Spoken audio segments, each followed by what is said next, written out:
വിശാലമായ കളക്ഷനും കൂടുതൽ ഷോപ്പിംഗ് ഏരിയയുമായി ലൈവ പൂക്കോട്ടുംപാടത്ത് ഫെബ്രുവരി 15-ന് സയ്യിദ് നാസർ അബ്ദുൽ ഹൈ ശിഹാബുദ്ദീൻ തങ്ങൾ ഉദ്ഘാടനം ചെയ്ത് നാടിന് സമർപ്പിക്കുന്നു.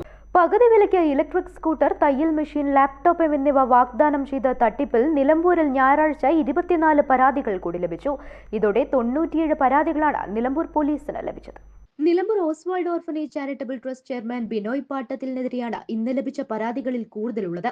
27 സ്ത്രീകൾ ഉൾപ്പെടുന്ന 41 പേരുടെ പരാതി ഒരുമിച്ചാണ് ബിനോയ്ക്കെതിരെയുള്ളത്.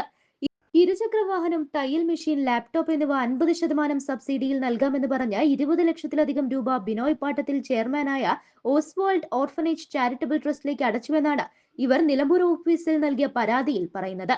ബിനോയ്ക്കെതിരെ പോലീസ് കേസെടുത്തിട്ടുണ്ടെങ്കിലും ഇയാൾ ഒളിവിലായതിനാൽ അറസ്റ്റ് ചെയ്യാനായിട്ടില്ല. ഇയാൾക്ക് വേണ്ടി പോലീസ് തിരച്ചിൽ ഊർജിതമാക്കിയിട്ടുണ്ട്. News bureau, Nilambur. സ്വന്തം ഹൈസ്പീഡ് ഇന്റർനെറ്റ്, നമ്മുടെ സ്വന്തം ഇന്റർനെറ്റ്.